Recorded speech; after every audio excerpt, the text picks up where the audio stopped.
Kiesza, it has been so long since you and I have had a chance to speak. In fact, it's funny, every time I hear your music or I think about you, I think about when you were on my show On the Mic with Rudy Blair, and you and I actually did a duet when we sang Michael Jackson's Rockin' Robin. I don't know if you remember that or not. Oh, my gosh, yeah. Yeah, you just brought back that memory.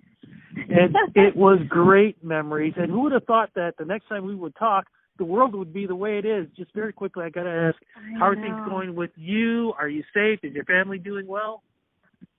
Yeah, my family's safe. I'm safe. Thank you for asking. And what about you? Family is doing great. I'm doing well, doing what I'm supposed to do, but just glad that I get a chance to speak with you, too, because right off the top, you have two great new singles. Both of them sound completely different, fantastic videos. Congratulations on the new music. Thank you. That means so much. I like that you love them. Oh, and you know what? I'm playing around with the whole retro world right now, and this whole album is kind of like a big semi-80s experiment with modern times. And that's what I love about it, too, because, like I said, we're going to get into both singles, but both sound different. Both very danceable, which is what I love, very singable with that, too. And, of course, when you see the videos, it's almost like a throwback to what it used to be back in the day when, they were still experimenting with videos, and a lot of it was dance and look and things like that. You really captured a great sound and a great era and bringing it to today. Oh, thank you. I love that you said that about those, because that's kind of what I was going for, but I've also been kind of doing it that way in the sense that I'm independent. So I went from the major label system and then chose to go independent. So it has its limitations, but I think the limitations actually they expand me creatively. So yeah, especially when it comes to videos, that's what I'm feeling. And we should point it out too, because you just kind of mentioned it. You have your own label now. Yeah. Why the move to have your own label? You kind of mentioned it already, but I still want to go in a little bit deeper. Why the move for your own label, and what has it done for you to be able to create these great songs and great visual effects? Well, it allows me to put them out. I believe it or not, my major label wasn't letting me put out music after Hideaway. So once I was done with Sound of a Woman, that was basically it. They were not backing me for anything else. And I think what happened was they just find Hideaway as a song to collect on. And I don't think they had any intention of really building me as an artist, and which is really sad. And I learned that actually the music that I was making wasn't music that they knew how to do. So it was just a really, really not a good partnership that we had. And I was basically put on a shelf and being kept in limbo. And so I just told myself I would never, ever let that happen again. And I didn't care if I had to fight my way back, if I had to put everything I had into it, risk all. I would never go back into that situation again. Knocking top 40, but a lot of times today's top 40, everything sounds the same. You sounded different. Do you think that may have been one of the problems? Yeah, I think so. I mean, Hideaway was different. Hideaway was a wild card. It wasn't quite the house music of the UK, and it wasn't quite the EDM of the US or the North America.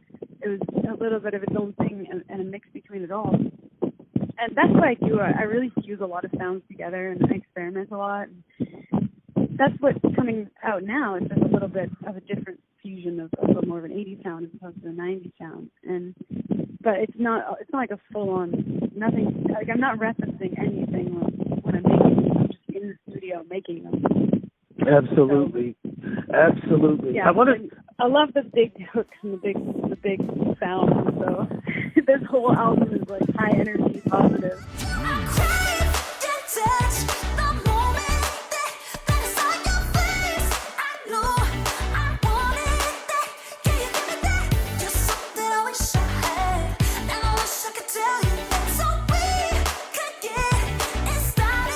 Let's jump into it, because I want to get into When Boys Cry, the inspiration behind that single.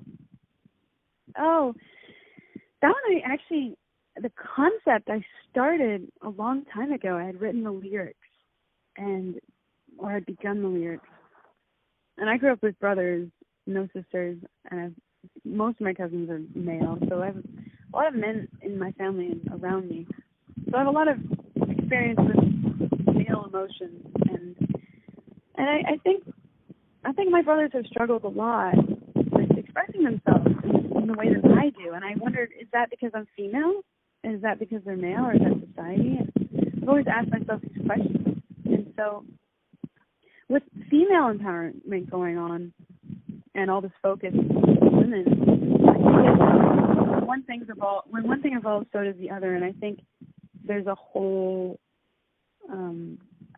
I think male energy is also sort of resurrecting itself in a new way, and I really encourage everyone, including women, to really support men in coming out of their shells and expressing their emotions, because I think that's what's really gonna shift things overall.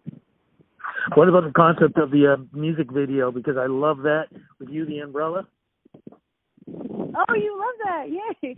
Honestly, it's funny because I had this song and things were moving really quickly, and I didn't really even have a concept.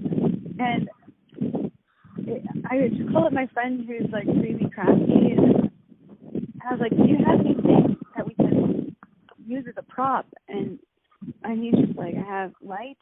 And I was like, "Well, I have an umbrella." Literally, I mean, it was just like that. We're like, "Okay, well, my friend has a camera. Cool, well, we're both in LA, like, let's just go to this street in Melrose, just shoot at night." Like, he was really in the moment, and we did the whole thing in 24 hours. Like, we literally shot it and then basically edited it, and then that was that. And oh my goodness, I could have gone through a whole process of like sending it to a colorist and everything like that, but I really liked that it just happened in 24 hours. And that's all that's what you got, you know. That makes it even more special. Wow. Yeah, I didn't overthink the editing. I didn't overthink anything. Like, some of the colors are a bit gritty maybe, and like, some people are like, "Oh, like, you could have done this or this and this." And I'm like, no, like, this was that exact moment captured just the way it was. I love that. Now let's get to my jam, All of the Feelings. I love the music. Yay. I love the video of it in the limo. I don't want to give too much away. The concept behind the single, and of course the visual that we see. Did you see the second video as well? There's two.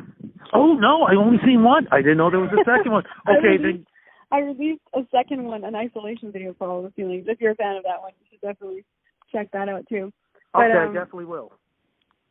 Again, like for the video, for the official music video, I was with my friends. I have all these really talented friends that are incredible at what they do, and I needed to shoot a video, and I was just like, "Hey, do you want to shoot a video with me?" And I've been performing solo a lot in my music videos, and at first I really wanted to do that, and I have a lot of videos coming out. That even the isolation video that I just told you about, I'm dancing a lot on my own. And I don't have a lot of videos with my friends in them. In fact, I mean, other than Hideaway, because everybody in Hideaway is basically a friend of mine or my choreographer, I was like, I'd love to bring my friends back into my music videos again. So they're like, well, why don't we just find a limo? We went on Craigslist, found a limo. And then, honestly, we shot it on my iPhone. No. Yeah, that's all shot on an iPhone 11. I gotta look at that again. That's amazing. Wow. Yeah, literally, like one light, a cheap limo. We got on Craigslist. Like, honestly, anyone can make that video if they just put in the time to, edit it and get the lighting right. Like, we added some font. Like, one of my friends was really good at making fonts, so I had the luxury of like a really talented friend. But in general, I mean, the video was really, really practically no budget. Oh my goodness! I love it. And what's the song about? Oh, it actually is a funny story. So a friend of mine, I was actually writing, I think in January, and I was going to the studio with my friend Emery, who's an amazing producer in Toronto. And I had written all these other lyrics that were kind of like almost surreal lyrics, almost in the Bowie world. But I felt like they're just a little over the top for what the song was turning into. And the night before, my roommate at the time had basically met this guy that was new, and it was like a new relationship, and they hadn't really specified what it was. And she didn't know how he felt because he was kind of holding back. And then he got drunk one night and started drunk dialing her and texting her. And one of his texts was, "You make me believe in love again." And she just froze and like ran to me and was like, "What did I do?" Like, "What's going on?" And she started jumping up on the couch and like, "Oh my gosh, oh my gosh, oh my gosh." And it was so funny. So then when I was in the studio the next day, I started thinking about that, and I was like, wait, that's actually a good concept to make people in love again.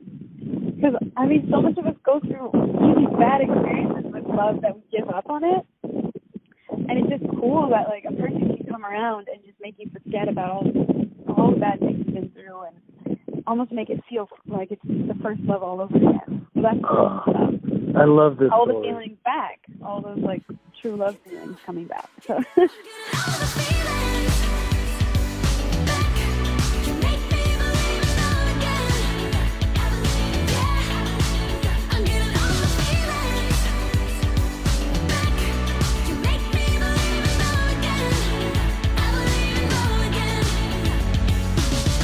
Yeah, and it's funny because after that, they really opened up and were vulnerable because he had basically put everything on the table when he was drunk.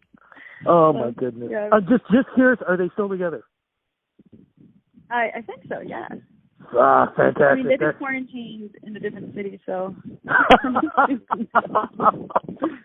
So, yeah, talking about an album, what's going on with this? I have an album, really. I'm hoping to get it out in June. It was supposed to be end of May that I was looking at, but we had to really recalibrate once all the pandemic went down and isolation. So we're aiming at the second week of June, hopefully. And it's all like this, the whole album. Oh my goodness! You know what? There's like a bunch of power tunes. It's all positive. The whole thing is just a big positive, loud, upbeat, cohesive thing.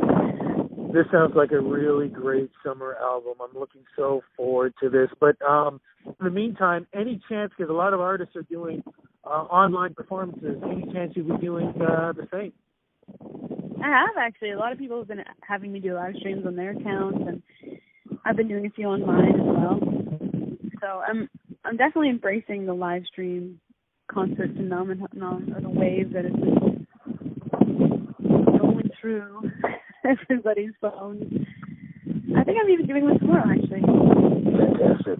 Oh, my goodness. Fantastic. Yeah. Look, before we go, one thing I always have, people always ask me about this, because Hideaway, great song, great video, and I've always told them the answer, but I want to make sure I always had it right. The video itself, was that all in one take? Oh, yeah, that was one take. I got and that's the the second take. Wow. Yeah, you know we got what? on the second take. You know what? I've said this a million times. You're one of my favorite artists. Amazing. Hideaway is actually one of the tracks I still play today to, give me a great lift. And now with this new music, I'm looking forward to even more smiles. For folks who want to get, that means so much. Well, folks who want to get the same smile that I get, social media is the place to go to follow you. Where do we go to follow you?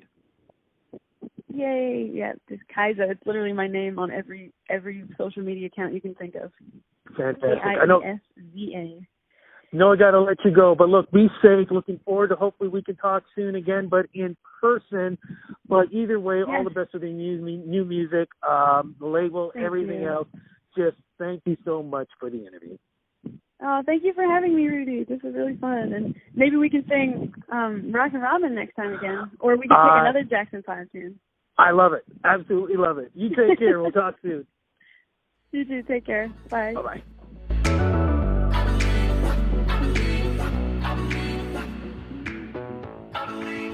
I believe